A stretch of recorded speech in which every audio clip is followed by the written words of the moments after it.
अस्सलाम वालेकुम दोस्तों, रज़ा इलेक्ट्रॉनिक्स यूट्यूब चैनल में खुश आमदीद। प्यारे दोस्तों, आज की इस वीडियो में हम ये डिस्कस करने जा रहे हैं कि हमें अपने घर के लिए कौन सा सोलर इन्वर्टर लेना चाहिए।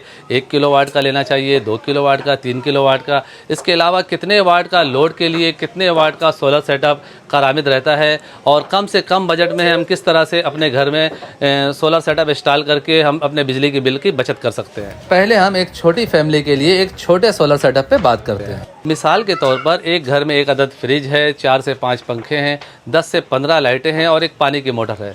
तो इन सब को रन करने के लिए हमें कितने किलोवाट का सोलर इन्वर्टर परचेज़ करना चाहिए। पहले हम घर पर चलने वाली चीज़ों के लोड के बारे में बात कर लेते हैं। एक फ्रिज का लोड आम तौर पे 2 से 300 वाट होता है। अगर हम 4 से 5 पंखों की बात करें तो एक पंखा जो AC/DC फ़ैन है वो 50 वाट नॉर्मली तौर पे लेते हैं, तो 4 पंखों का तकरीबन 200 वाट बन जाता है। तो 300 वाट हम फ्रिज का समझ लेते हैं, 200 वाट पंखों का, तो 500 वाट का यहाँ पे हमें कंजप्शन मिलता है। और आगे हम चलते हैं बल्ब की तरफ। 12 वाट का आमतौर पे एक बल्ब होता है। अगर 10 से 15 लाइटें होती है, उन सब का अगर हम लोड कैलकुलेशन करें तो तकरीबन 200 वाट का लोड बनता है। तो 500 और 200 700 वाट यहाँ पे बन जाते हैं। इस पर हम वाटर पंप का भी लोड ऐड कर लेते हैं। मिसाल के तौर पे एक आधी HP के मोटर का आम तौर पे लोड 300 वाट होता है, तो टोटल 1000 वाट का लोड बन जाता है। इसके अलावा अगर आप इलेक्ट्रिक आयरन इस्तेमाल करना चाहते हैं तो 400 वाट का इलेक्ट्रिक आयरन इस्तेमाल करेंगे, तो उसके लिए आपको फ्रिज या किसी एक चीज़ को बंद करना पड़ेगा। यानी एक वक्त में आप फ्रिज, पानी की मोटर, 4 से 5 पंखे, 8 से 10 लाइटें चला सकते हैं। इसमें आपको यही एहतियात करना होगा कि अगर आप इलेक्ट्रिक आयरन को चलाना चाहते हैं तो बाकी दूसरे लोड को बंद करके आपको लोड जो है 1000 के अंदर अंदर रखना है। मैं जो अभी आपको सोलर सेटअप बताने वाला हूँ, इस तरह से लोड मैनेज करके आप चलाएंगे तो आपको काफ़ी अच्छा रिजल्ट देखने को मिलेगा। अब आ जाते हैं असल बात पर कि हमें कौन सा सोलर इन्वर्टर लेना चाहिए, कितने पैनल लगाने चाहिए। तो ये जो लोड हमने अभी बात की, इस लोड के लिए आपको 1.6 किलोवाट का या फिर 1.5 किलोवाट का सोलर इन्वर्टर लेना चाहिए। इसमें आप इन्वेरेक्स कंपनी का भी सोलर इन्वर्टर ले सकते हैं, गैलेक्सी का ले सकते हैं और भी काफ़ी सारे ब्रांड मार्केट में मिल जाते हैं। सोलर इन्वर्टर के बाद प्लेटें चाहिए होंगी 645 या फिर 585 के 3 सोलर पैनल आपको लेना चाहिए इस लोड को मैनेज करने के लिए। अगर आपके पास बजट है तो आप 4 भी लगा सकते हैं। वैसे 3 सोलर पैनल से आपका ये लोड बेहतरीन तरीके से चलेगा। बैटरी की बात की जाए तो इसके लिए TX 2500 या फिर 3000 या फिर 3500 आप अपने बजट के हिसाब से ले सकते हैं। मैं आपको यही रिकमेंड करूँगा 2500 या 3500 वाली बैटरी लें, ट्यूबलर बैटरी, वो ज़्यादा बेहतर है। अब आ जाते हैं इन सब के प्राइस के बारे में कि इन सब को लगाने में कितना खर्चा आ जाता है। पैनल की बात करें तो हाइमो एक्सटेंड का पैनल 645 वाट का 25-26 के दरमियान है, तो 25,000 रुपये हम एक पैनल का समझते हैं, तो 3 पैनल के 75,000 रुपये बन जाते हैं। 70,000 रुपये का इन्वर्टर हो जाता है, 75,000 रुपये का 3 पैनल हो जाते हैं। यहाँ टोटल रकम बन जाता है 1,45,000 रुपये।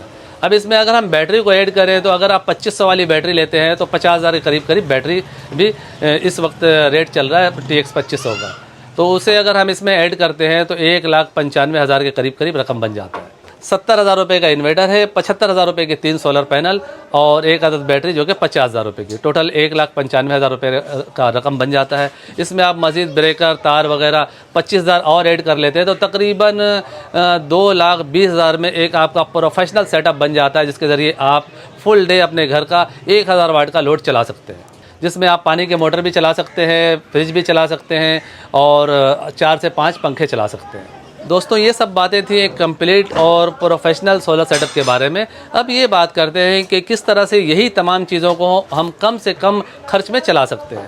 अगर आपके पास बजट कम है, आप लो बजट में इन्हीं सब चीज़ों को, मिसाल के तौर पर वॉशिंग मशीन, पंखा, पानी की मोटर वगैरह को चलाना चाहते हैं, तो उसके लिए भी एक सेटअप हाजिर है। लो बजट में इन सब चीज़ों को चलाने के लिए सबसे पहले हम बैटरी पे बात करते हैं। बैटरी 2500 की जगह आप जो है 1800 वाली लेंगे, उसमें आपको तकरीबन 10,000 रुपये का डिफरेंट मिलेगा। इसके बाद 3 अदद सोलर पैनल की जगह आप 2 अदद सोलर पैनल लगाएंगे। हाइमो एक्सटेंड की जगह आप 585 का सोलर पैनल भी लगा सकते हैं। इसके बाद आ जाते हैं MPPT चार्ज कंट्रोलर पे कि पैनल के ज़रिए आप बैटरी को चार्ज करेंगे, बीच में आपको एक MPPT चार्ज कंट्रोलर लगाना होगा क्योंकि इन्वर्टर तो आपके पास है नहीं। इसके लिए आप सिमटेक का DC किंग मॉडल 70 एम्पेयर का MPPT चार्ज कंट्रोलर लगा सकते हैं, जो कि इस वक्त उसकी मौजूदा प्राइस 12,000 रुपये है। यहाँ तक तकरीबन 75% सोलर सेटअप कंप्लीट हो जाता है। अब सिर्फ एक ही बात रह जाती है कि लोड कैसे चलाएं। तो इन्वर्टर तो है नहीं, तो उसकी जगह आपने कन्वर्टर लेना है, यानी इन्वर्टर की जगह आप किसी अच्छे ब्रांड का कन्वर्टर लेकर उसके ऊपर AC लोड चला सकते हैं। मिसाल के तौर पे अगर आप ईस्टर्न सुप्रीम का 5000 वाट का एक DC टू AC कन्वर्टर लगा लेते हैं तो उसके ऊपर आप 1000 वाट तक का लोड मैक्सिमम चला सकते हैं। अब बात कर लेते हैं इन सब के अखराजात की। TX 1800 की ट्यूबलर बैटरी तकरीबन 40,000 रुपये की है। 585 वाट के पैनल तकरीबन 20,000 रुपये के हैं इस वक्त मार्केट प्राइस यही चल रही है। अलग अलग ब्रांड के कम पैनल जो हैं वो कीमत में थोड़े ऊपर नीचे हो सकते हैं। तो राउंड फिगर में हम इसे जोड़ते हैं 20-20 हज़ार के हिसाब से दो पैनल के 40,000 बन जाते हैं। 40,000 की बैटरी हो गई 80,000 और 12,000 रुपये का MPPT DC किंग मॉडल है 70 एम्पेयर का, तो 92 यानी 92,000 रुपया बन जाता है। तो अगर इसमें हम मज़ीद 92,000 में 15,000 ऐड करते हैं तो 1,07,000 रुपये बन जाता है। इसमें हम 13,000 रुपये और ऐड कर लेते हैं तार वगैरह के और कुछ ब्रेकर वगैरह के, तो तकरीबन 1,20,000 के ख़र्चा में ये सेटअप तैयार होता है। एक प्रोफेशनल और अनप्रोफेशनल सोलर सेटअप में पूरे 1,00,000 रुपए का फ़र्क हमें यहाँ पे देखने को मिल रहा है। अगर आपके पास बजट है तो मैं आपको यही रिकमेंड करूँगा कि प्रॉपर और प्रोफेशनल सोलर सेटअप इंस्टॉल करें। अगर आपके पास बजट नहीं है तो दूसरी सूरत आप इस्तेमाल कर सकते हैं।